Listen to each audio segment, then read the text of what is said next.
shall we move on to This Week in Wrestling? If we must. Hold on. I only say this. Let me prepare for it, Carl. Let me just prepare for This Week in Wrestling. Can you pour me one through the screen, please? So I've got the what's the word, Anthony? It's not really the pleasure of. It's not really the honour of. The duty. The duty. I've got the duty of reporting on Raw. So obviously, as we say to you every week, and as you probably know by now, when this comes out, we won't be talking about the episode that is tonight for us. We're talking about the episode from, I believe it was the 3rd of August.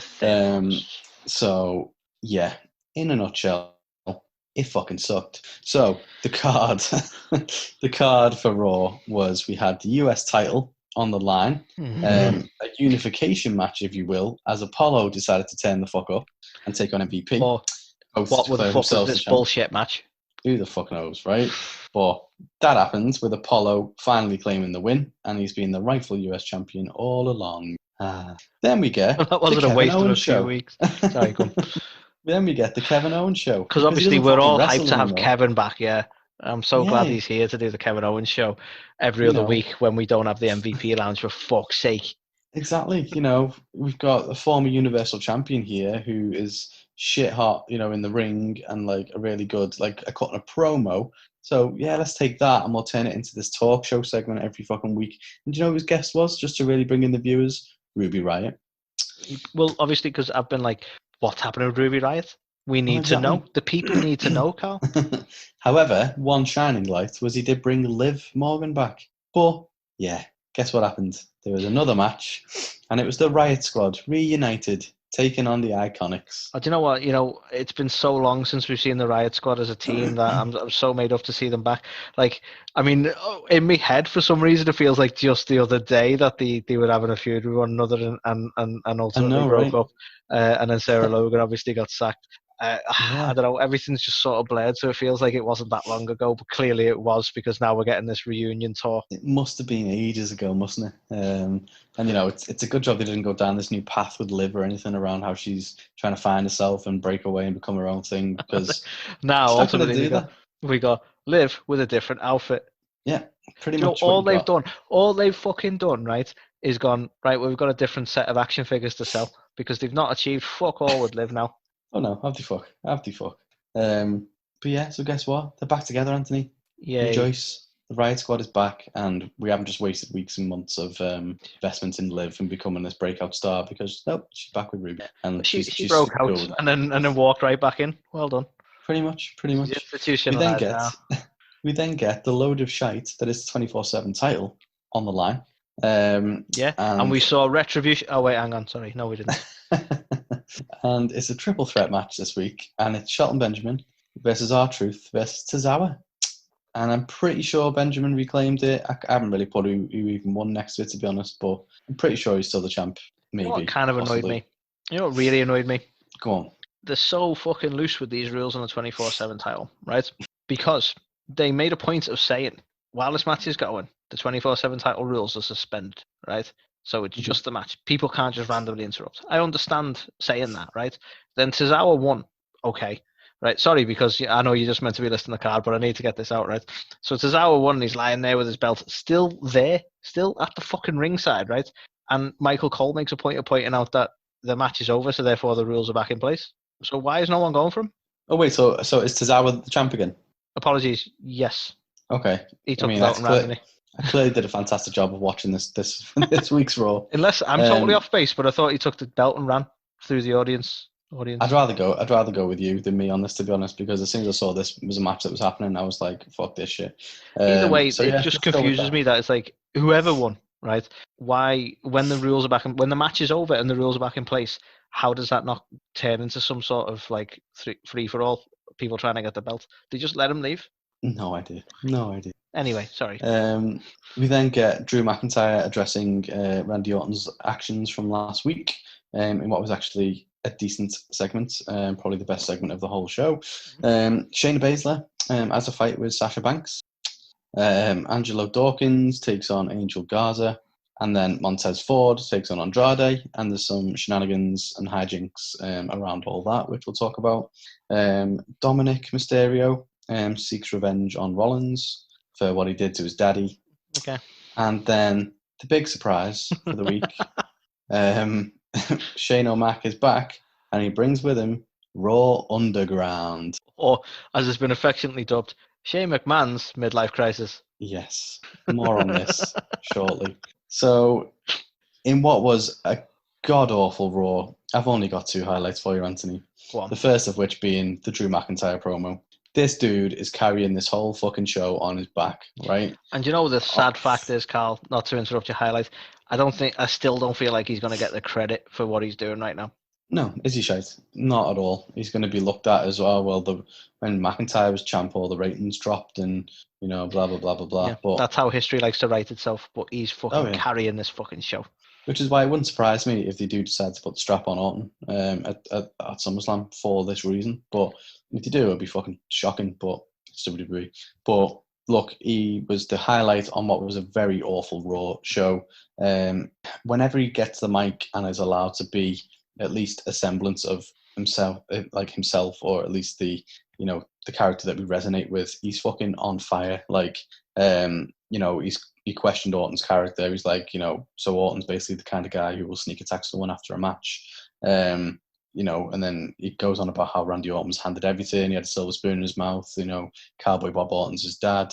And all this kind of stuff worked. It's real, and we believe it because it's true. Whereas Drew was this kid from Scotland who, the first guy to do it. He grew up being called fucking crazy because who grows up in Scotland and is going to go on and become a WWE superstar in America? Like, that never happens. But he's fucking done it. Do you know what I mean? And it's like, there's also a bit in there which I proper laughed at, which is he talked about Randy Orton talking, about Randy Orton leaving a load of crap in his path, literal crap, and people are literally cleaning up his crap based on the fact that he's shat in many people's bags over his time, and basically saying that he should have been fired way more times than Drew McIntyre has been fired. So I don't know, it just felt like you couldn't disagree with the guy. It felt so fucking. I fucking love this promo. I love the promo work he's been doing with Randy. Like this is a feud I can really get behind. Like when he was talking about saying like. I can't remember who Randy cited. I don't know if it was Edge actually when he's saying about like being like in a match and being raised up by someone. He even quoted Randy about that, and then he's like, "Who have you raised up, Randy? Like who have you done? Yeah. Now you're in that position. Who have you done?" And like you say, everything's so true, and it's brilliant that they're running with it because like Randy's obviously a different person now, but he's definitely running with a lot of the arrogance and a lot of the way he's been in the past, and it makes for a fantastic work between the two of them. I'm thoroughly enjoying it, considering how sort of almost off the cuff they made this. Really, to go, I'm after you now. It's working so well for me. Thoroughly enjoying it. Yeah, definitely. Like we can all get on board with the fact that Randy Orton's a selfish prick, and that's exactly what Drew called him in the promo. So you can't disagree. And then the only other brightish spot on a very dark episode of Raw was the Seth Rollins promo. So he, again, doing really good work, I think, as this kind of messiah character who goes after Tom Phillips, saying, it's his job, it's his responsibility to call things down the middle. There's impressionable people at home who are getting the wrong idea about Seth Rollins because of his commentary. And then Samoa Joe's there and thinks, and it's like, do you think I'm just going to sit here and let you talk shit to me broadcast partner? I'll batter you both, kind of thing. Then Dominic comes out with a kendo stick, smacks shit out of everyone, and basically gets his wish, which is going to be a match with Seth at SummerSlam, which, let's be honest, we're both very vocal in the fact that we don't want this to happen. It's a load of shit and it's disrespectful to many of the wrestlers who have actually worked for this. Yeah. But it's nepotism at its finest. Oh yeah, he's got that match 100%. Because his last name's Mysterio, and there's no two ways about it. Like no one will deny that. But at the same time, it's such a fuck you to anyone who's in developmental right now. Yeah, 100%. A load of shite. Speaking of shite, there's a long list here, and like it's a very long list. So I'm going to do my best to breeze through it, to be honest, because I don't want to dwell on it. So the old shite. MVP is old as fuck. He shouldn't be in the ring, shouldn't be competing. He's cool as a manager, he's decent-ish on the mic, sound. Should he be in the ring? Should he be competing with the US Championship? No, he shouldn't. And guess what? He's now got a fucking rematch at SummerSlam, so it's still not over with. For fuck's sake. I know. For fuck's sake. You know what, right? This is going to sound very bitchy, and I do apologise, right? And I'll precurse this now, MVP, if you're listening, and I know you are. Right? I'm not in shape. right? Okay, I'm not saying this in a bitchy way, like I think I'm in more in shape than you. Let's not go tit for tat with it. But when the announcer team are talking about how you're in great condition and you're in shape, all due respect, man, you don't look it. Like, and that's probably down to the fact that you stood next to Bobby Lashley and Shelton Benjamin, but you don't look ripped as fuck, like compared to everyone else in the ring. I feel like that sort of swimsuit thing you're wearing's holding you in there, man. And again, I don't want to devolve into bitchiness, but like as Carl said, in ring days, come on, you're meant to come in as a manager, you're meant to come in as a mentor, you're meant to come in as someone who pushes these guys, and you are awesome on the mic.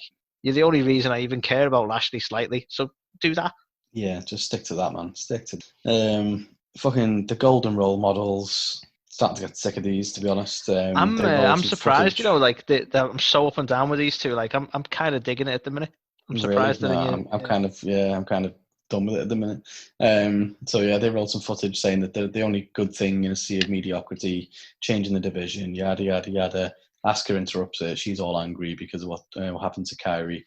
Then Shayna Baszler shows up because obviously why not? She's a face now, I think, maybe, possibly, which is crazy. Well, let's not clarify that just in case.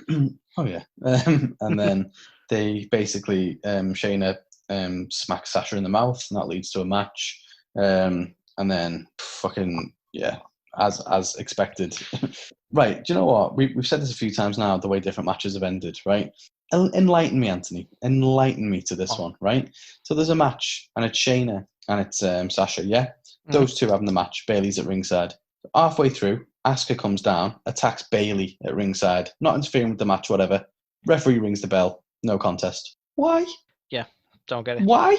It doesn't make any sense. I'm curious where you draw the line. Like, if there's a fight next door or there's a fight in the car park, does he call it a no contest then as well? Like, by that account, then why wasn't last week's one a no contest when Kyrie was getting splattered into a garage door? Oh, because that's different. Right? It's like, what the fuck? Right? This is partly why I'm so done with it all. And I know when we come on to SmackDown in a bit, we'll see how this kind of evolves. No, I agree with you. I know people want to suspend disbelief, but to me, this is like an age-old rule of writing where you've got to understand your own rules. If you're writing anything, and I'm not talking about WWE, but WWE is written, it's scripted. It's like a theatrical performance, if you will. If you're going to set up a universe where certain things happen certain ways, you kind of have to stick with that or it gets a bit inconsistent. And this is one of those examples where it's like, you can't set a rule for one match and not have the same rule apply to the other, or we end up noticing and going, what the fuck was that about? And the reason they didn't call it last week and they called it this week is because they wanted the belt on Banks. But if they wanted the belt on Banks, why not just say that the win was legitimate then? No idea. Well, then to make this whole thing even more ridiculous, so that match gets thrown out, and then Asuka's like, I want a rematch, and then Shayna's like, I want you to have a rematch because I want to beat you for the belt. And then meanwhile, Bayley and Sasha are fucked off. And the next minute, Sasha Banks' music plays, and they come out as though they're just cutting a promo. You were just in a match fucking 30 seconds ago. Why have you got music playing for you? And you're coming out like you just fucking. It's a different promo segment. What the fuck? Yeah, it feels like the order was a bit wrong on that, to be honest. Awful, right? Kevin Owens, KO. Do you know what the O stands for? Oprah. What the fuck, right? So it brings back the Riot Squad together again, right? It brings them back they're together again. Amazing, right? Why is Kevin Owens Oprah? It doesn't make any sense, right? Fine, he's like got this whole new gimmick now where he's done bad things in the past and he doesn't want to continue to do bad things. He wants to be looked up to as someone good or whatever. He also speaks to Ric Flair at some point in the night and ends up getting himself into a match with Randy Orton next week for no reason. As you do. Okay. Yeah. And then, so he basically chats some shit. The Iconics come down. They both slap shit out of him. Then he goes, ladies, if you could. And then fucking Riot Squad beat them down. They have a match. That's a load of shit. And then, the Riot Squad's back together now. Okay, what the fuck? Right? Gets even worse. Even worse, Anthony. Nia Jax. She comes out. Oh, she's been beating people up, but like not wrestlers, officials, male officials, because she's a big woman. Guess what? She was going to get fined. Now she's suspended indefinitely. To be honest, it probably should be a highlight because I hate the bitch. But you know what? I didn't want to see it on my telly. Didn't want to watch it. The thing is, so, I don't mind people being heels, but this is kind of like stupid heel. Do you know what I mean? Yeah. Like she hasn't got around anything. She hasn't and correct me if I'm wrong, right? Someone might point out that I'm wrong, but like when you had the likes of Austin and that who were going up against the system, heel or not, they would work themselves into a match. They'd end up having a match in some way. Whereas she's like he's gone, you're suspended, and she's attacked him. and she got suspended for attacking people. And it's like, you fucking stupid. Like, it comes across like you're dumb because, like, you want to be in the ring, you want to be on camera, you want to be seen. That's the idea. So why would you do something that would make you potentially suspended longer? I don't understand where they're going with this or what the fuck it's about. Neither Or do they, just going Anthony. to totally Neither do ignore the they. fucking suspension. It's just going to keep rocking up and attacking people. I don't know what the idea is with this, but it just makes it look like an idiot because it's like, well, you've got to learn to toe the line as well. Like, Yeah, why did you honestly, bother attacking him? He's just suspended you. pointless. Imagine any Pointless. walk of life, and again, suspend disbelief. Imagine any walk of life where you can do that. Like, in like the realistic terms, she should lose her job, but it's a work, so she's not going to lose her job. But what's the point in this booking? Because she hasn't got an opponent. It's not leading anywhere, as I can see. So what the fuck is this for? Do you know what? If you'd have put her against Shayna Baszler, I might have been interested. Well, they kind of went down that route, and then nothing came of that because they wanted to put Baszler in the other like title mix. So then this is the trouble with WWE's fucking famous flip flops because like now they're putting Baszler somewhere else, and Nia Jax is just fighting random blokes with no direction at all. And I've moaned about this before with other wrestlers. Like, this is the problem I had with Sheamus for so many weeks, where he'd come out and just aimlessly beat up on wrestlers with no direction. It's not interesting. It's not interesting unless there's like an end goal. Well, speaking of fighting random blokes, we'll come on to Raw Underground shortly. So we also had the fucking 24/7 title match. As you heard from my rundown of the card, I clearly didn't give 2 ounces of a fuck of this match, and I still managed to give more of a fuck than WWE do about this title, apparently, because what is the point in it? What is the point in it? It is a joke now. Like, they've put it on Shelton. Why? They've took it off Shelton, apparently. I'm like, which I if they didn't put it on Shelton and kept it on Shelton, I would be interested. I'd be like, oh, they're going to try and legitimize this a little bit. He's going to be a tough opponent to beat. Nope. Fuck that. It's embarrassing now, and as you said, with the rule changes and everything, it is pointless. It's no longer a title that means anything, and it didn't mean much to begin with. So it'll be gone soon. It'll be just like the hardcore title when they had the 24/7 rule for the hardcore title. It'll be gone soon because they run out of stupid ideas. It's just stupid. They'll just do some decent ideas, and it could be actually a really entertaining thing. But never mind. It's funny how it's 24/7, and yet every single time you see a pin, bar the odd couple, it's always in the arena in some capacity. Bar the odd one where we saw R-Truth pin the Gronk and stuff like that, or we saw that one guy whose name I can never remember get pinned while he was out jogging or whatever. They don't really expand on that enough, but hey ho. No. Who are we to complain? It's just shite. It's shite. Speaking of shite, Street Profits and the Mexicals. So not only are they kind of not content with putting us to sleep, the guys watching at home, they now want to put Montez to sleep as well by going with some kind of poisoning storyline angle where he got too much of the smoke, it looked like, and he fucking passed out, and then that's the trouble when you get the smoke. Well, that's it, right? And also, what the fuck was this thing anyway? So they didn't just have a tag match; they had individual matches with fucking Garza taking on fucking Dawkins and Montez taking on Andrade, and fucking this distraction causes Dawkins to lose it, and then Montez is apparently then okay enough to compete, even though he's fucking off his tits, and he gets battered. So it's like, okay, that's just bad. Why would you let that happen? Which is funny because when Rob Van Dam was off his tits, they wouldn't let him compete. Hey. Love it. And then you've got, throughout the whole fucking night, the random little power cuts and, somebody knocked a box over. Criminals. I genuinely thought that was just them fucking... That's how often they fuck shit up, that I genuinely didn't realise that was a work. But there you go. Yeah, absolutely right. So it's like, how menacing. And then fucking these bunch of little dweebs come over with a Molotov cocktail looking like a bunch of youths down the fucking... subway, and then just fucking throwing fucking Molotov cocktails. That's the funny. We might just be a little bit desensitized because you're used to those sort of people going, "Have you got a ciggy?" Yeah. No. Just look like a group of youths, don't they? They're just like, oh, look at them. Just go home and play on your PlayStation, kids. It'd be okay. Like, honestly, like, you've got the Nexus doing cool shit, and you've got these guys just, what is this shit? And I know, obviously, you'll talk about what they did following up from this on SmackDown, but this whole kind of thing on Raw with whatever it was they were trying to do just made them look like a giant bunch of fucking dweebs. I still think they are, if I'm honest, but we'll talk about that some more. But we will talk about that. And then the main shite of the night, Anthony, the big reveal. Shane O'Mac is back, and what's he bringing with him? Def Jam Vendetta. What the fuck was this shit? It's as though he was like, Shane was just sat there fucking smoking a doobie, going through his old PS1 games, and was like, oh, Def Jam. Oh, do you remember when I wanted to buy the UFC ages ago, but then I didn't do it because my dad taught me out of it? Let's just, MMA's cool now. Let's just do our own version. That'll get us ratings. What is this? What even is this? Who thought this was a good idea? I know. Ratings suck, and people think wrestling is shit, and people prefer MMA. I know. What we should do is make our own version of MMA that makes us look like our wrestling, which is our main product, is shit, right? This was so fucking stupid. This was cringy as, even down to the weird fucking dances that they had. It was awful. We've gone. I just want to focus on the dancers for a second, Carl. Right, we've gone from propelling women's wrestling to a point that they had a pay-per-view dedicated to women's wrestling, and now we've gone right the way back to slutty dances because that's what you need. You need women dressed in like fishnet things and all that kind of stuff, dancing at the sidelines while you watch matches. Because Shane, I guess. But the whole thing was fucking stupid, even to the point that it was in a ring without ropes. Oh, look how edgy it is. They've not got any ropes. Like, consequently, was a good idea when you look at what happened on SmackDown. I have no idea. Well, yeah, I have no idea where they're going with it. Like, it doesn't make any sense. Like, if this was a one-off thing, because basically what we find out is that it's now after, a couple of fucking 30-minute segments or whatever it was, it's now under new management. It's managed by the hair business. And naturally, Shane who's the son of Vince, has gone, okay. I know, right? So, unless he's gone, do you know what? This is a load of shit. I'm selling it to MVP for a quick buck because what was I thinking? Maybe he's in agreement with us. Do you know what's made me chuckle the most about this, right?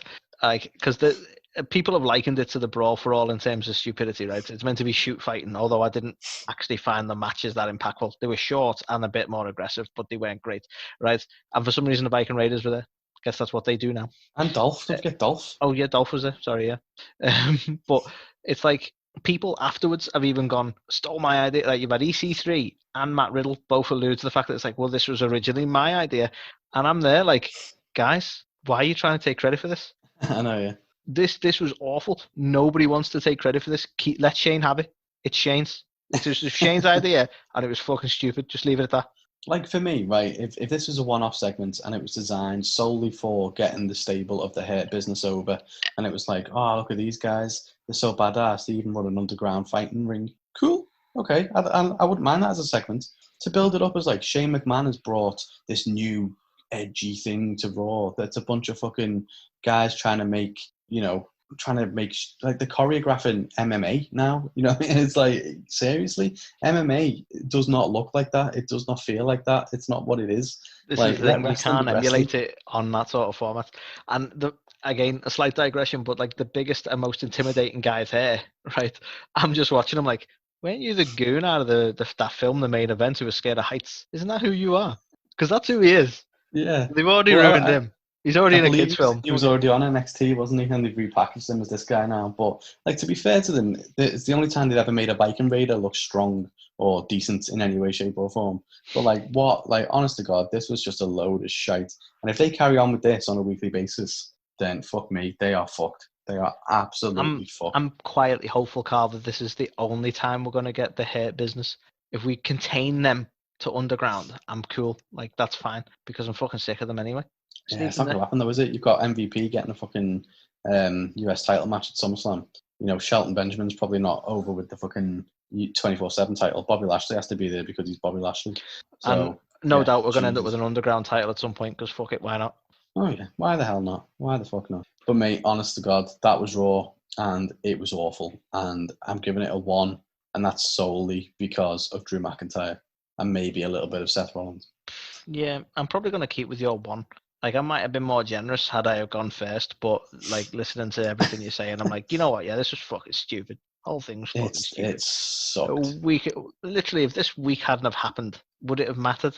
Well, I mean, let's be honest. Like, next week, fucking Liv and Ruby will break up again, and Liv will be trying to find herself again, and fucking everything will just get undone. Anyway, so what's the point? Yeah, mate. Oh my God, it was so bad. Definitely the worst one. Unreal. And that was Raw. So we move on to NXT, Carl, which sadly was by no means, it wasn't a bad week. It just there was not much going on, right? Mm-hmm. And I'm gonna help that by saying the first match had a lot going on, right? Because we had Rhea Ripley versus Dakota Kai for the number one contender match for the women's title. So I was happy with that because not only is Rhea Ripley a good wrestler and Dakota Kai is a really good wrestler, we're seeing something happen with the women's title because I cited last week that Io hasn't really had any singles matches since she won the title that were memorable. Certainly none I remember. So I was quite happy with the putting some concentration on the women's title. We had a number one contenders. We saw Dakota Kai take the win with shenanigans. Fair enough. We then move on, Carl, to Bronson Reed versus Shane Thorne, which existed. It was a match. It happened. We saw Bronson Reed take the win. This was purely there to elevate him as more of a threat in the North American title bout for the ladder match thingy.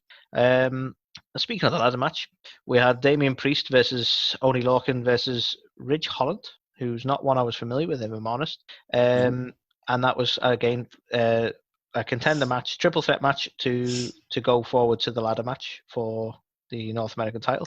And we saw Damian Priest get the win. This was another match where it's like, it was an okay match, but we all knew Damian was going to win because of the people he was facing. It's like, yeah, he's clearly going to win. There was no sort of what's the word, anticipation for me. I'm like, well, you know, it was all right, but we all knew it was going to happen. Very predictable, sadly. We also saw Keith Lee go up against Cameron Grimes, with Keith Lee taking the win, obviously.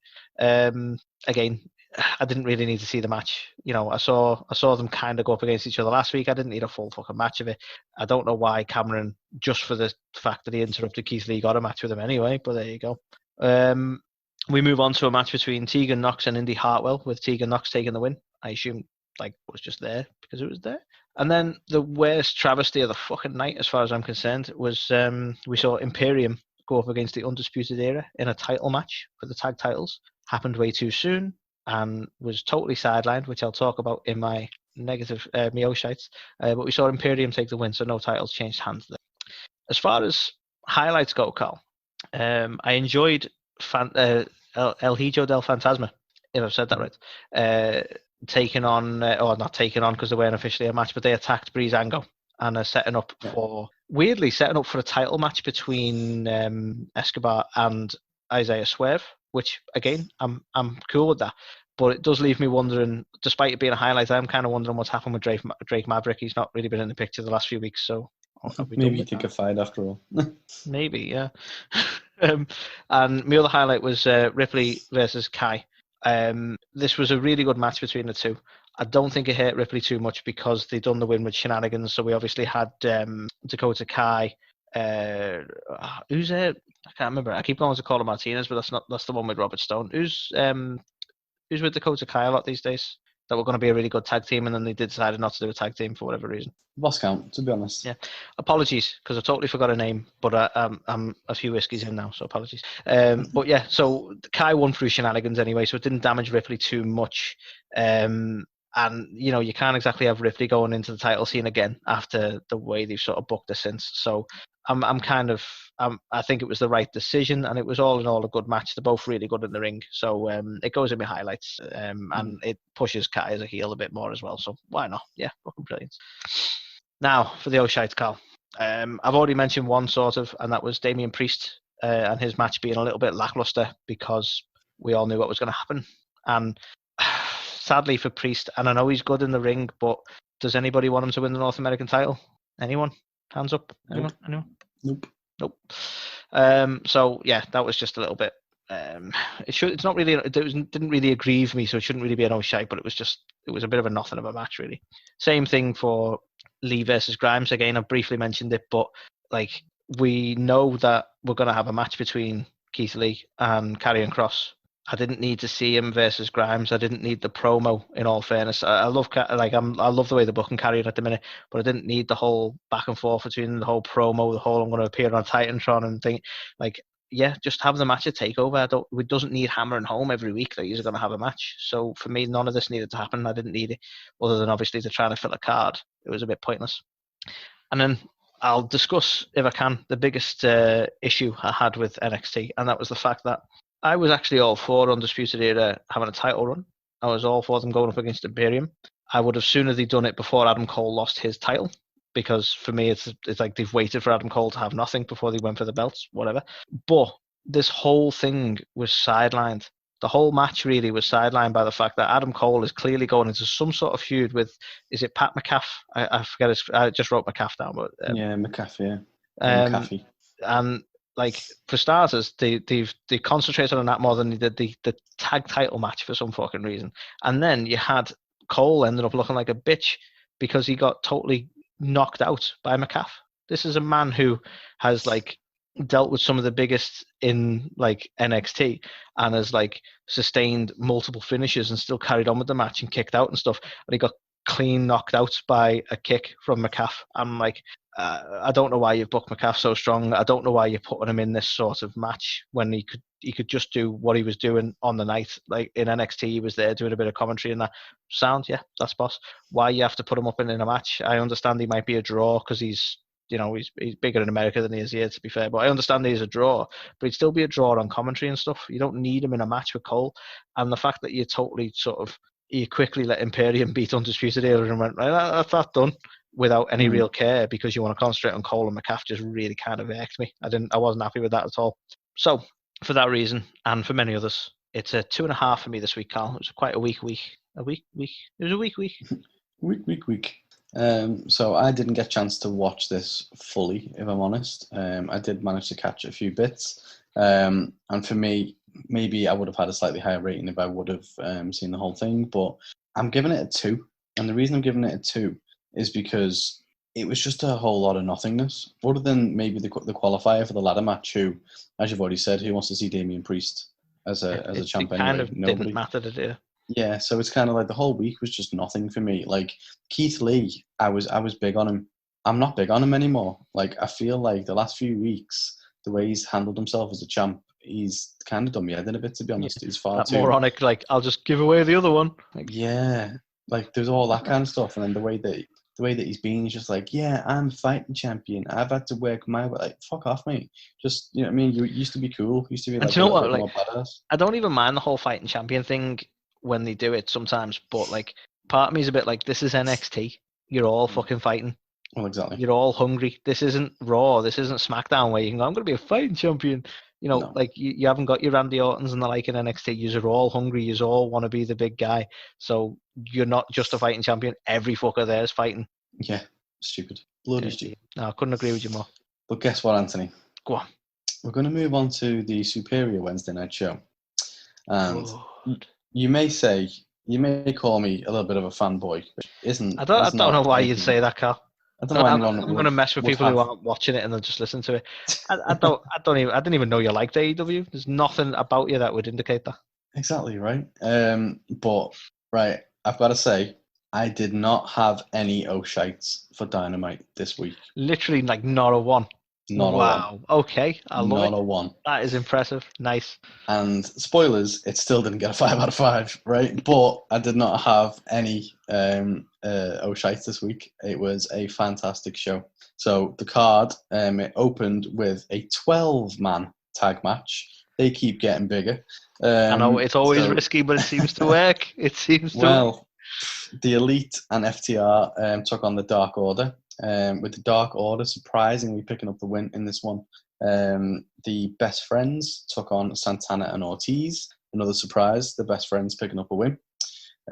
We then got John Silver and Alex Reynolds, 2 other members of the Dark Order, taking on Cody and Matt Cardona, making his debut, with Cody and Cardona picking up the win. Matt Hardy comes out to explain his actions from the previous week on why he cost Sammy Guevara his match. Chris Jericho and Orange Cassidy have a special debate. Quality debate. Special guest moderator. Big Swole takes on an opponent of Britt Baker's choosing and picks up the win. And then the main event of the evening was Jon Moxley taking on Darby Allin for the AEW title. So, as I've already said, I've got no O'Shites, but I've got a shit ton of highlights. Okay. So, week after week after week after week, Dynamite delivers with a hell of an opening match. Yeah, I can't remember the last time we said that their opener was weak. I really can't. How have they made a 12-man match so smooth?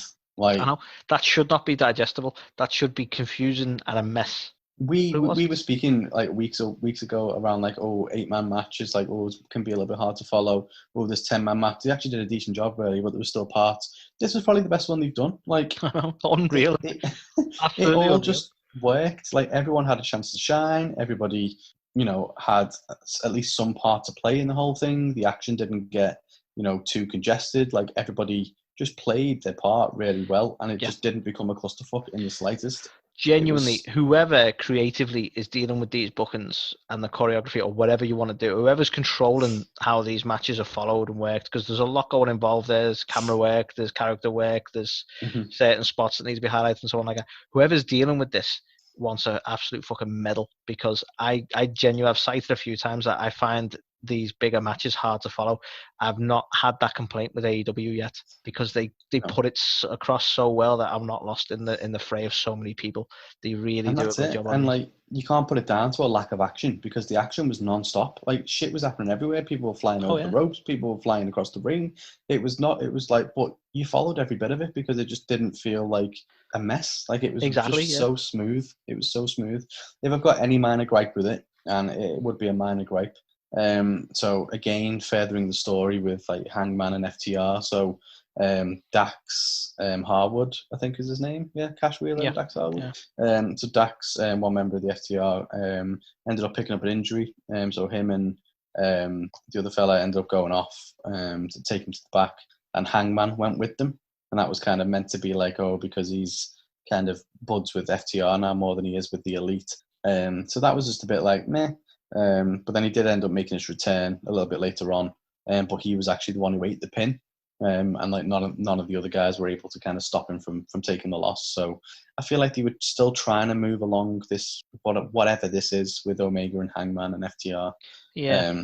Which, I've been vocal and gone on record as saying that I don't think it's great, to be honest. I feel like it should just be FTR in the books. I think, sadly, they're going to pay it through now. I think they've invested too much.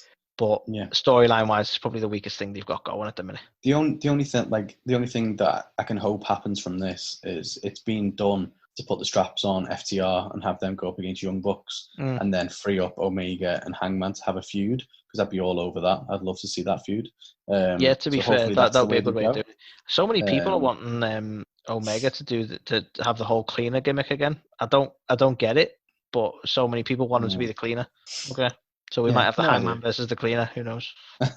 Yeah, possibly. But hopefully it's just kick-ass Kenny Omega. So, excellent opening contest. Again, for like the third or fourth week now in a row, Jon Moxley does a fantastic promo. Again, I was very critical of his character a while ago. I feel like he's very much... He knows who he is now. I think this is a clear sign, because am I right in saying it's the fourth week now that we've been like, this guy's got a direction and he's a bit more focused. And I think this is a clear sign that he has been working on it, and he must have noticed what we were noticing as well, because he's definitely refined his character a lot more.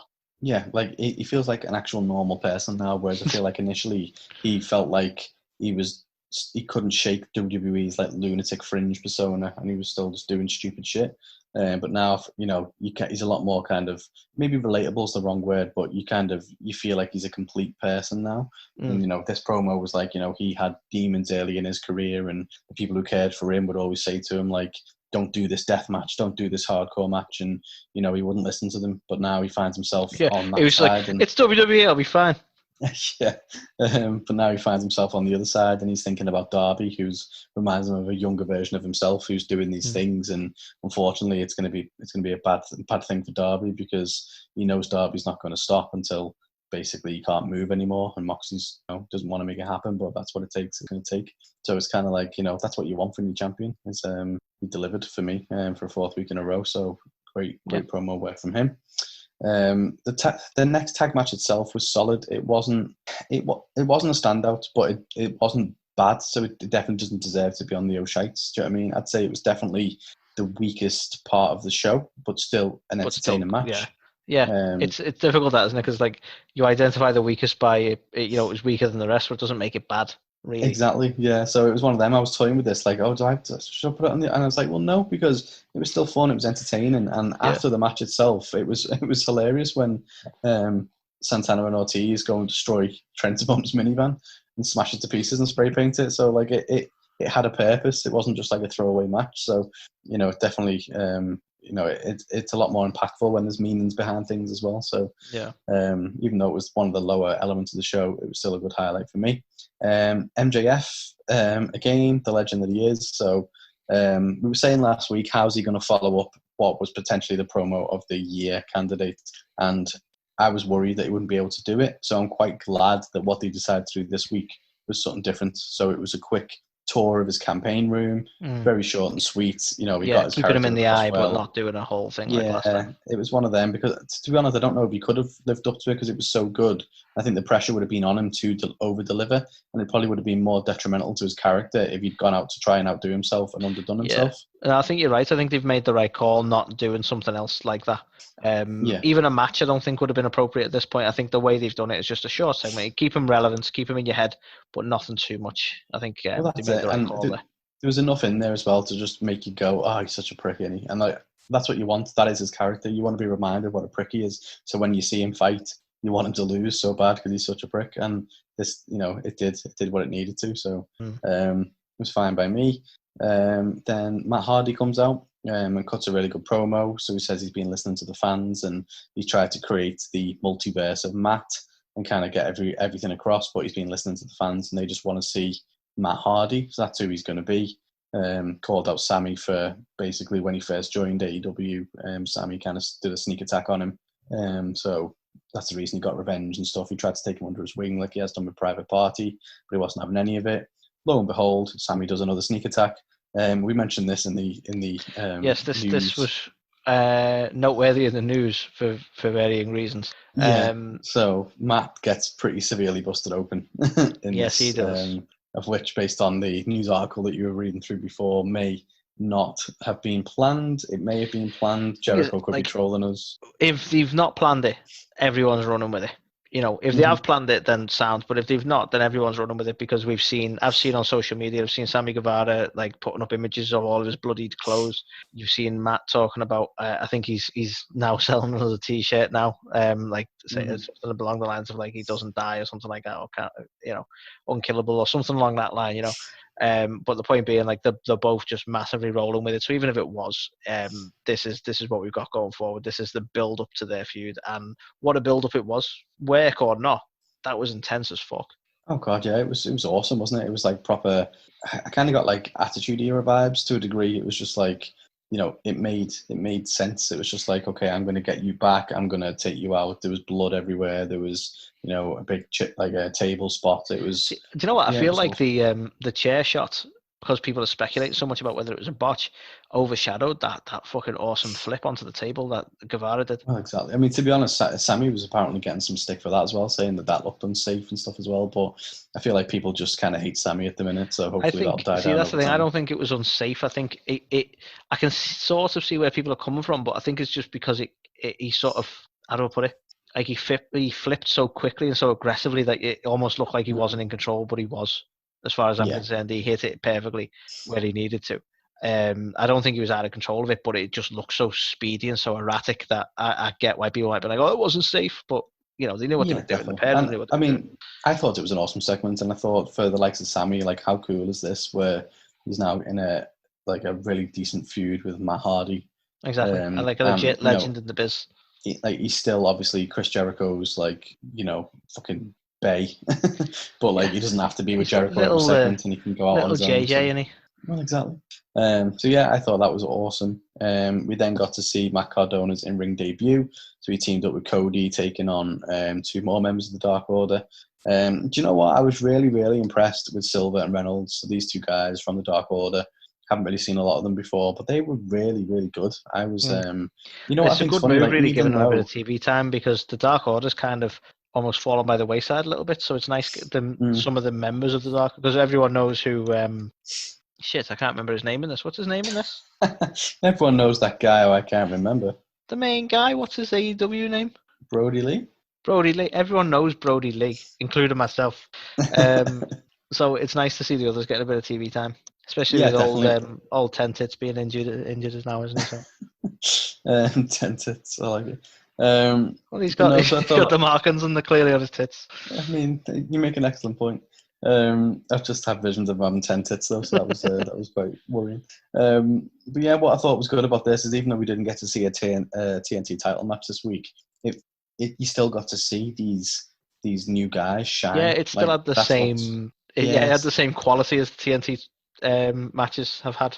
Well, that's it. Like these two guys, Silver and Reynolds, I'd never really heard of them before. I just thought, oh, there's two more like lackeys in this little team, but like they were really, really good. And you know what? I still feel like they're definitely leaning into something with Cody here, because I don't know whether they just did this to give Matt Cardona the chance to shine with it being his first match or what, but Cody got battered and was a backseat driver in this whole thing. Like he spent most of the time on the floor on the outside injured.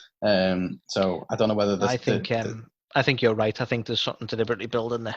Yeah, I mean, I've been saying it for a while now. I feel like the angle they're trying to go to is Cody's doing too much and he's putting himself through it too much. He's defending the title every week when he doesn't need to, that kind of thing. And you can clearly see Arn Anderson's frustrated with him. So I think that's why you're right. I don't think the frustration with Arn is there's definitely something to that. I don't think that's just character building. I think they're definitely leaning towards some sort of story there, and it's one that I would be interested in all fairness. Yeah, you've got to wonder where it's going as well. Do you think we're going to see Cody versus Cardona at some point? Like, is it going to be that Cody does snap, turns heel, and then, Matt Cardona is the casualty of that, and these two friends then become enemies, and it's for the TNT title, or it wouldn't surprise me because they've not laid it on like really thick, but they've made it quite clear that they're really good friends. So they might have done that deliberately so that the heel turn has a bit more impact when he does do it. So yeah, that wouldn't surprise. And to be honest, I'd be all for that. It'd be a decent match and a decent feud between them. Yeah, same. I'd love to see that. So yeah, that was awesome. So Cardona ended up picking up the win and really kind of shone in that match. And then after the match, as Cody was making his way to the back, Scorpio Sky just meets him in the tunnel and just kind of points to the he just gives it a little tap on his belt and basically declares himself as the next challenger for that. So that's a match I really want to see as well. Oh, yeah. So Cody versus Scorpio. Damn right. It's going to be an epic match. So yeah, that was awesome. Then the debate. So Jericho and Orange Cassidy. Mate, I'm loving Cassidy so much more. Cassidy's just awesome. Like how can you go from being a goofball character to this? He's just he's definitely so different, isn't he? Like he is. There's nothing else like him in wrestling at the minute. But obviously it was Bischoff who was the special guest moderator. As speculated, as predicted previously. Yes. So I probably would have popped a whole lot more if it hadn't been spoiled for us. But it was still great to see Bischoff, the Bish is back, as they say. So that was awesome to see him. But the debate itself was just funny as fuck, wasn't it? Like Jericho had set it up, the little cocky, arrogant, smug heel that he is, with like, well, Cassidy doesn't talk, so I'm gonna get opportunities to just rip into him for fucking. The two bits I loved was that like when he started talking and Jericho was shocked and like. Like, honest to God. And just the way he sort of masterfully answered most things. And I think you're going to mention it, so I'm not going to try and railroad your own notes. Was it the global warming thing? Yeah, his response to that was just so fucking brilliant. It was just the way, like, the first two questions were kind of like defamation of character to Cassidy, and he was just like, then it was like, fucking, so with global warming, and Jericho was like, what? No one even cares. And then he was just like, global warming tried to be the. It just goes on this massive. Like a proper detailed answer. I was like, proper tickling me. That was hilarious. Just they got that across so well.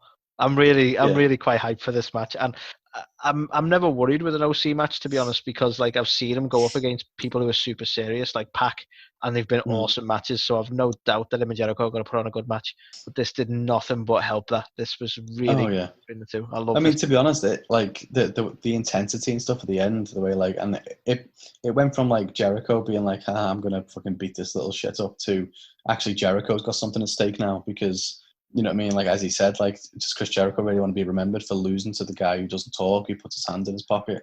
And Jericho's like, he's his own ego is his biggest motivator, isn't it? So if he loses to Cassidy, then he's fucked. So, like, it just made so much sense. Yeah. It's built so fantastic. It was a really good I loved it. spot. Then obviously after the match, fucking Jake Hager and Jericho beat the shit out of Cassidy. Best friends come out and make the save. But I thought all in all, it was a great segment, great end to it as well. And yeah, I'm looking forward to that match whenever it happens. Oh yeah. So this one, in fact, I wasn't really toying with it, but I know that it had a negative reaction and I believe it's mainly just due to the fact that people going, women's wrestling, and it should be like 30-minute matches. But for me, this did everything it needed to. So Britt Baker has said last week that she was going to pick an opponent of her choosing to face Big Swole, and if Big Swole could beat this person, then she'll get her shot when Britt gets back from injury. And shock horror, it was obviously Reba that she picked, much to Reba's shock and horror. So like that straight away was like quite a funny and interesting dynamic, because Reba's like, what, me, and Big Swole pretty much dismantles her pretty quickly and ends up picking up the win. It wasn't a long match, but it didn't need to be. The only thing that I felt was a bit like meh with it was Reba was making out like she couldn't wrestle, and she'd never wrestled before, and was like, didn't know what she was doing. But the announce team were like, just to remind you guys, Reba has had like over 100 matches and stuff like that, and it didn't and translate. then she's on the other side like, me, coach? Exactly. So like that bit felt a bit silly, to be honest. But in terms of that match itself and what it needed to be, it was Britt thinking, haha, I've got Reba, she's my bodyguard, she'll be able to, beat her up or whatever, and she just got battered, and now it's like Britt is like, shit, now I've got to fight Big Swole. Everything it needed to be. Didn't need to be a classic, didn't need to be a fucking 20-minute women's match for no reason. So and I think, sorry, not to sort of segue away, but I think it's probably the best time to mention it, because I wanted to mention it at some point. Obviously AEW take a lot of flack. One of the weaker points, even to our acknowledgements, has been the women's division. And I think I just wanted to acknowledge and discuss with you the fact that they're quietly building this division up. Like, we're getting talent coming through now, like people who've been released by AEW, people who've been released by WWE, like Tayanara Conti, and people like that rocking up, who are massively talented and surprising that they were released. And this is purely speculative on my part, but I've got a strong hunch that we might even see Tessa Blanchard rock up on AEW at some point.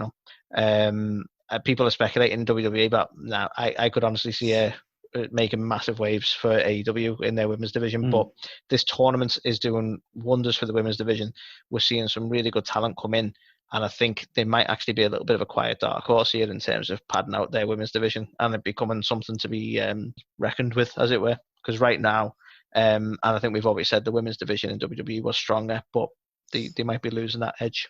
Yeah, I mean, that's what I mean. They took a load of shit this week just for like, you couldn't find time to have more women's wrestling matches and stuff like that. But let's be honest, like Riho stuck in fucking Japan.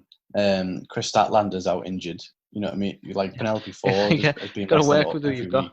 And like, people like to ignore Dark when they moan as well, by the way. Penelope Ford's just had a match on Dark. Oh, exactly. So they don't want to overwork it, but they want Dark to be a thing. But people don't want to watch Dark. So people who are only watching Dynamite go, where's all the women's wrestling? Like, for fuck's sake, we can't, fucking Sheeta's been fighting, and stuff. So she was fighting last week. So it's just kind of like, what? I don't know. I feel Plus, like they've got this long game that they're doing this women's tournament. The women's tag tournament. So they're not going to want to overuse everyone now, are they? But yeah, it's like obviously Nyla was put into that tag tournament and she lost. So this, she's going to obviously do something back in the singles, division pretty soon. So yeah, I don't know. I feel like people just always need something to moan about, and unfortunately, this is the moaning topic of the week for them. So yeah, I thought it was great for what it needed. Yeah, I totally agree. And then to round it off, the main event of the evening was fucking epic. Excuse me, so epic. It's just made me like spew up a little bit. Couldn't contain yourself. That's how epic it was. That's what it is. It's all the emotion wanted to get out. Did you hear that? That was the hype. This match was much better than the first match they had, but damn, they literally just gave everything in this match. Darby's fantastic, isn't he? Let's be honest. We say this every time he's in a match, and Moxley's definitely no fucking slouch, is he either? So I knew straight away once this was booked as the main event, it was going to be good. And the first match they had was good, but this one was just 10 times better. It was a nice extra dynamic with this as well, with MJF getting involved and hitting Moxley with the belt, because obviously he thinks that Darby's an easier challenge for him. But it wasn't to be, shall we say, and Darby still ended up losing. And it was an interesting kind of character moment again for Moxley, because he said that he was going to do whatever it took, even if it meant doing what he didn't want to do. And you could clearly see he didn't want to hit the paradigm shift at the end, and he had to do it, and he felt kind of bad about it. So he's not just a psychopath, as he's been referred to in the past. He does have a little bit of compassion there. He's got rid of that fringe. Yes. I do have potentially a bit of an shite here, and I don't know. I just want to discuss it with you, Carl. And I'm not discrediting this main event at all. I'm not discrediting the main event. It was a really good match, but AEW are flirting with the idea of these rankings. Mm-hmm. But this match was clearly abandoning the acknowledgement of these rankings, wasn't it? Yeah. Like, what's the point when Darby Allin, who is nowhere near the title scene as far as the rank goes, gets a title match just because he wanted one? Like, yeah, it's a very good point. In some senses, and it's only a minor gripe because it was a really good match. But it's like, well, you can't, don't do WWE and acknowledge this rule sometimes and not the other. And the only reason I mention it is because they've quite clearly mentioned MJF should get a title match because he is undefeated and so on. His rank is fantastic, so he should get the title match. But then I think that parallel, one, you look at it and go, well, why is Darby Allin in the scene then? I think He's with this technically one, sorry, go on. Last week, was it not alluded to that the only reason Darby accepted the fight was that he'd managed to negotiate a title match with Moxley because he was his tag partner, wasn't he? I kind of feel like he negotiated with Khan or something, but I do get your point. I feel like they got there with it, but to me, the fact that you can negotiate your way through the ranks is like, I don't know, it's all a little bit iffy. And I'm like, and I'm not saying like I want this match, so I'm fine with it, but it's like, well, should we really, do we want to concentrate on the ranking system then? Should we not abandon that quietly if we're not going to really bother with it anyway? I feel like it definitely needs work, to be honest, the ranking system, because it's just because as far as this week goes now, then that means that Darby Allin, who is significantly further down the ranks, especially with being off on injury and so on, than MJF, got a title match before MJF. And obviously we're keeping MJF for the pay-per-view, but then it kind of doesn't make sense as far as the ranks go, which is, it's not shite, but it kind of is. I just wanted to sort of discuss it a little bit, really. Yeah, I think that's fair, to be honest. I think it's definitely something that they need to consider more when they're doing these bookings, but I don't know, like how closely do they hold themselves to it? Should it be that it's only the person who's ranked number one can ever fight for the belt? Because then what happens if once number one loses, if you still got the better overall ranking? Do you know what I mean? Like, where'd you go then? But they definitely need to do something to kind of either really go with it or to kind of ease it off. It's hard to put in a ranking system that isn't going to box them into a fucking corner. That's the problem. Yeah, no, that's fair. But yeah, so for me, Dynamite this week didn't have any shites. I thought it was a fantastic show, start to finish. I've given it, I was toying between a 4.5 and a 4. Wow.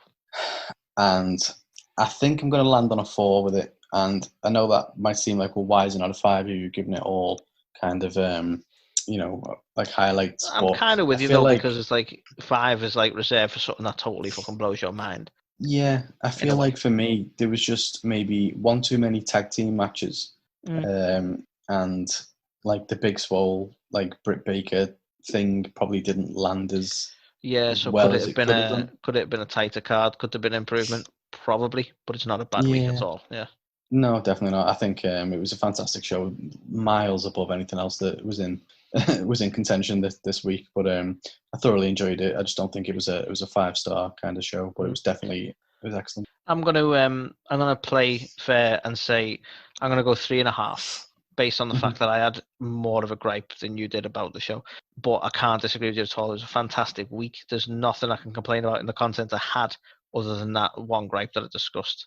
But because of that gripe, I'll lower it down by 0.5 point. So I'll go 3.5 on that basis. Sounds fair to me. So shall we lower it down completely and talk about SmackDown? If we must. Okay. So I'll give you a quick rundown of the card, if I must. We had Matt Riddle versus Sheamus, with Riddle taking the win. We had a Miz TV segment. Well, it was there. Fuck it. Wasn't a match, but it was there. We had Cesaro versus Lince Dorado, if I'm pronouncing that right, with Cesaro taking the win. We had King Corbin versus Jeff Hardy, sort of, with Jeff taking the win. We had Sheamus versus King Corbin, with Sheamus taking a win, sort of. We'll explain that, don't worry. We had The Miz and Morrison taking on Heavy Machinery, with nobody taking the win, because shenanigans. And then we had some new team called Retribution coming out and throwing a tantrum. So as far as highlights go, at its very least, Retribution goes in the highlights for being intriguing. Now, there's a lot of negative about Retribution, Carl, because we've seen this shit done before, right? I wasn't a big follower of TNA, but straight away, people were making the comparison to Aces and Eights. Don't know if that means anything to you, Carl, but it seemed to get a heavier comparison to that than it did the Nexus. But for us WWE followers, it was a weaker Nexus. And then for people who are watching the current product, it's like, wait, are those the ninjas? Are they the ninjas? They look like the ninjas because they didn't Well, really especially look that much different to Tozawa's ninjas. especially on Raw, because they featured on Raw as well, like when they threw the fucking Molotov at the power generator. Yeah, You must be exactly. like, At least for oh, SmackDown, that's you the go, oh no, ninjas. Tozawa's not on SmackDown, so that's fine. Obviously not them. But Yeah. essentially, this group of people, which clearly had some female wrestlers in, so intrigue, who's it going to be? They come out, they spray painted the plexiglass barriers, so they don't give a fuck about COVID-19. They pulled out a chainsaw because they're crazy and cut the ring ropes. So fuck you ropes. Now, naturally, Shane McMahon was ahead of the game, so Raw Underground doesn't have any ring ropes, so the fuck did they want to attack that? But all in all, like, it's a highlight because it's intriguing. Like, who are these people? But for me, and I don't want to just turn a highlight straight into a negative, but I feel like the shock is going to be lackluster. It never went into the news, but I've since heard that the people who are on SmackDown aren't necessarily the people who are going to be in Retribution. So it's like, what? Oh, what? Why? So they could have just been some randomers until they decide who's in this fucking faction, which is even stupider. But yeah, for all in all, because I'm intrigued where this is going to go, I'm going to call it a highlight. But I understand, Carl, if this is an oh shite for you, and I understand if you've got some issue with it. But it leaves a lot to be desired. But what did you make of Retribution? I think when you said it was a team through a tantrum is basically the best way to describe it, really. I said the same on Raw. They just look... they look silly, don't they? Like, they're not really doing anything. They're just like a bunch of youths who have like snuck out the house away from the parents and are just like having a bit of a fucking just being yobs. Like, that's all they are. Like, Yeah. they set something on fire, little naughty little kids, and then they're here and like what did they actually do? Scared off the announcers, but did a bit of graffiti. They're just a bunch of fucking chavs. This is where I think it's going to fall down, though, because I don't think there's going to be any big impact. I don't think anyone's going to unmask them. We're going to be like, oh my god, it's them. I feel like it's going to be like, oh, it's Dominic Djokovic. Like, it's not going to have the result they wanted to, because people are intrigued by who they are, and who they are is probably going to be quite boring. And I think that's the problem I'm going to end up having with it ultimately. Yeah, I mean, by all accounts, who's been rumored to be in this faction? So you've got, we said before, didn't we? Was Tommaso Ciampa, Dominic Djokovic, I think Chelsea Green, maybe. There's some suggestion of Chelsea Green. I've also heard Rhea Ripley, but we've seen her on NXT, so I don't think so. I think they were purely going off one of the girls seemed quite tall, so they were suggesting Rhea on that basis. I've also heard suggestion. No one stood out. It was as being Rhea on the SmackDown. Well, to be honest, I mean, they were different people. Tommaso should have stood out because he needed a fucking massive balaclava for his beard. It's true. But I've heard suggestion that potentially, what's his name? You know, the guy who's in New Day who's not there at the minute.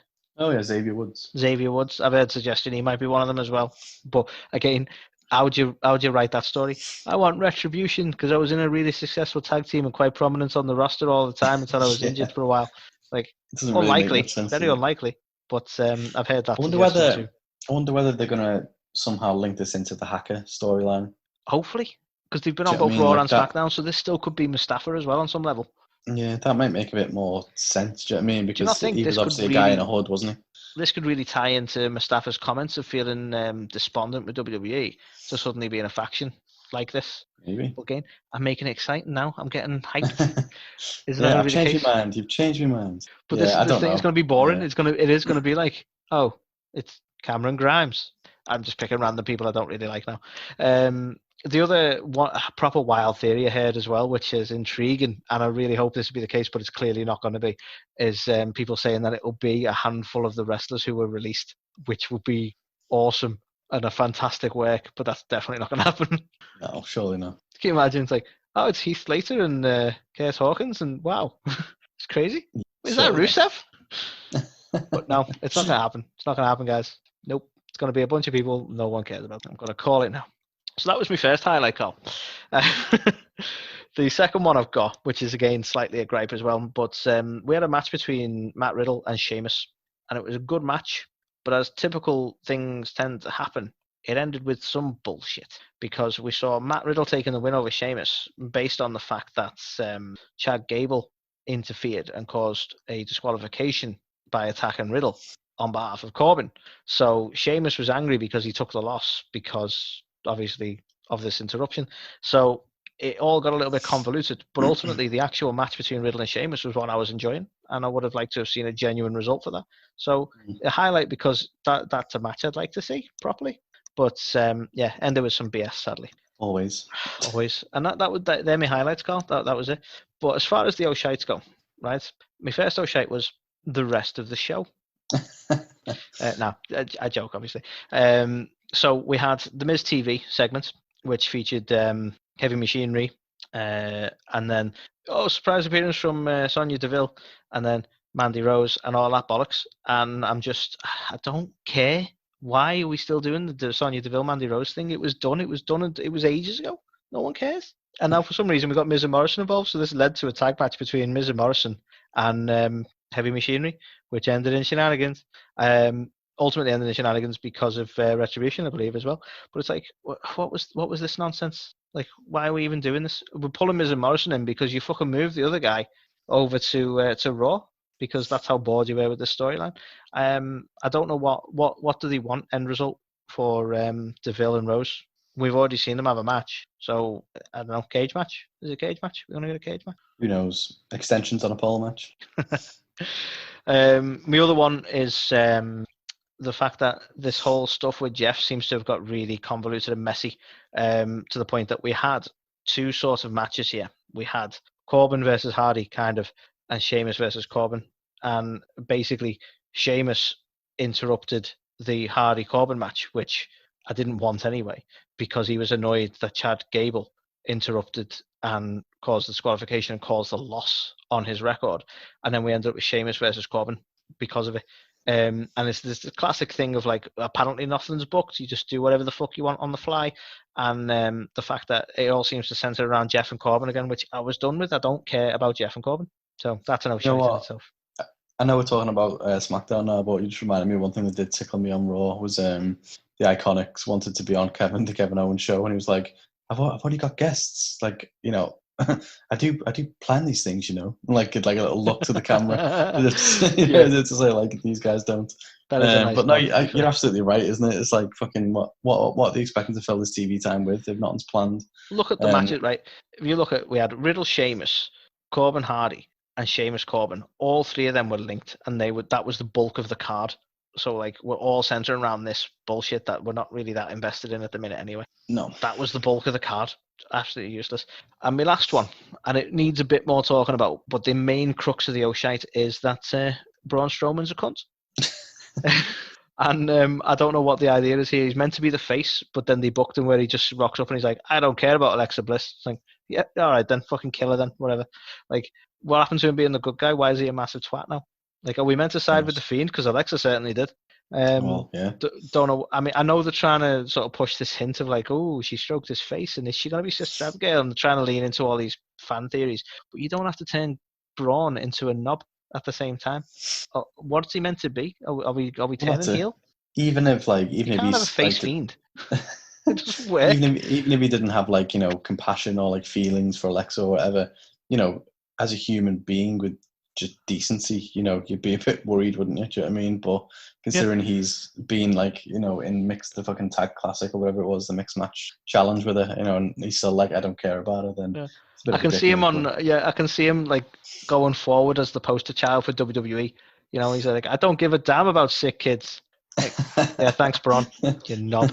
Don't know what the aim of this is at all. Like, it's kind of starting to ruin the storyline for me. I like the Fiend. Yeah. I didn't need this segment this week. I want the Fiend to ruin Braun and get the title, and then I'm done. But I don't know what they're doing with Braun as a character, because he's not a very good face, and he's not going to be a very good heel because he's not a very good talker. That's the ultimate problem. Yeah. I feel like what they were trying to do is make out like the Fiend has woken up the monster amongst men. Do you know what I mean? And now he's back to being the monster again. But yeah, fucking hell, I don't know. It didn't land, did it? It was a big flop. Yeah, isn't that his new finisher? The big flop. Sure, probably. Yeah, but so that's me. It's sort of a brief rundown of SmackDown because it doesn't need a lot of talking about. But that was my last O'Shite. That segment.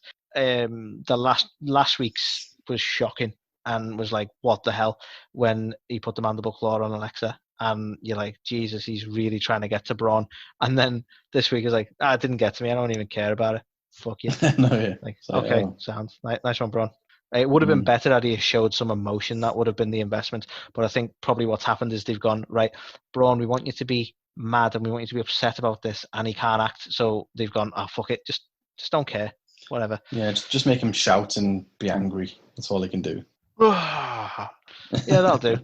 Is that you're angry? Okay. Is that you're upset? But yeah, all in all, quite a weak show. I'll be honest, the more I talked about it, the more annoyed I am with it. So I'm going to give it 1.5. I was going okay. 2. But fuck it. It was a little bit better than Raw, maybe. So I'm going to go 1.5. Interesting.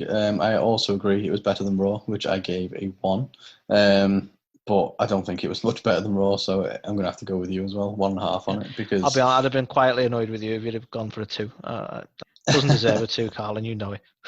No, I mean, to be honest, I'm probably still being generous with a 1.5, because at least there was some stuff on Raw with like the Drew stuff that I thought was really good. I think it's difficult when you get to. I think, in all fairness, and I say in all fairness because SmackDown doesn't deserve more than 1.5, and I'll stick my life on that.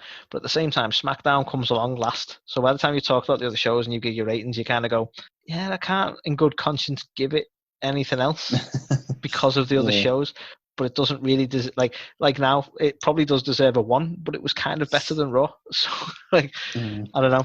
Like that's why it's getting a better rating this week, I suppose. But yeah, all in all, a really bad week for WWE actually, as far as booking goes, and a stellar week for AEW. So yeah, interesting times. It certainly is. So that was this week in wrestling. That was this week in A to the K's Wrestle Talk podcast, and the beginning of a new week for all. Indeed. But if you've enjoyed what you've heard today, why not check us out on YouTube? Why not check us out on wherever you find your podcasts? Apple, Google, Spotify, the other one. What one of it? Bullhorn. That was a new random one. Why not check us out on Bullhorn Instagram? Fans. Yeah, indeed. Yeah. We're on Instagram. We're on TikTok. We're on Twitter. We're on Facebook. Seriously, we're on Facebook. Like, I know Facebook's dead and no one uses it, but we're there if you want it. We're old, remember, guys. We've still got a Facebook, so. But yeah. Come say hi. And obviously, Carl, I need to plug Carl a little bit because it's only right that he's the sort of master of our social media presence, and he deals with our sort of TikTok videos, which include like a lot of the top 10s, a lot of the morphs, and that sort of thing. And that tends to be where we get a lot of our sort of interest and debate come from. I cited earlier where we talked about the worst champions of all time, and that's a lot of people went on to defend their wrestler, and obviously then we offer our sort of opinion as to why they're on the list, because this is the thing, a lot of the time when we list someone, they're not necessarily someone we hate as a wrestler, they're just there for that very reason. Like, I don't hate Rey Mysterio as a wrestler, but he wasn't a very good champ, etc. Obviously we get the odd comment where it's just like, you're wrong. I was like, okay, constructive, thanks. Apparently all 10 of them were wrong. What are the odds? But all still good fun, guys. So I'd highly encourage you checking out Carl's TikTok, or A to the K's TikTok, but Carl does most of the content, and I'm not going to try and steal credit. But no, it's awesome. And well, you see, Anthony, you do yourself a disservice here, because harping back onto the whole YouTube conversation, you want to see what this guy does from an editing standpoint. If you're listening to us now via one of the audio channels out there, get over to YouTube, check us out. You get to see our beautiful faces. You get to see some kick-ass graphics as well, accompanying the different things we're talking about. And it's all thanks to this man with his editing and his production quality that really makes A to the K shine. So get on YouTube, subscribe over there, and leave some comments on there as well. And talk to us anyway. Definitely. And this is what makes us a well-oiled machine, because we both contribute something, which is good. And hopefully, guys, one day you're going to see, 2 blokes sat in the same fucking room with a few drinks talking about wrestling. That's the aim down the line. I think you've mentioned a couple of times, Carl, that we're considering going unscripted for a couple of times and just talking generally about our love of wrestling without any sort of real notes or specific shows to talk about. And presented by Shane O'Mac A to the K underground. Nice. Strippers, you know, we've got the whole Strippers. We're gonna have no ropes because apparently that's one of the rules. But no, genuinely, like when we can get to a point, I don't know how often we're gonna do it, but I think it's certainly a good shout for maybe some of the bigger pay-per-views. We could try it out then, stuff like that. I don't know, but just a few drinks and a bit of banter about wrestling, and we'll see how that works out. I'm thoroughly looking forward to it. I think it's a brilliant idea, and another brainchild of the one and only Carl. I blush. Anyway, we've talked enough, guys, certainly for this week. So we'll leave you there. Thanks again for listening, and we'll see you all next. Take it easy. Greetings and salutations. It's your man CD, the fallen angel, Christopher Daniels. And I'm out here in the Southern California sunshine, making my way through this quarantine like everyone else. Hopefully you're all home, safe, and healthy. I want to do a quick shout out to Carl and Anthony, who are the leaders of the A to the K Wrestle Talk podcast. You guys can watch that on YouTube, listen to it on Spotify, etc., etc. And I just want to say I appreciate their support. The guys at AEW, we wouldn't be where we are today if it wasn't for fans like you guys. And I'm sure Carl and Anthony feel the same way about all of you that listen to A to the K Wrestle Talk. So keep listening to A to the K Wrestle Talk. You guys stay home, stay safe, stay healthy, and I'll see you later.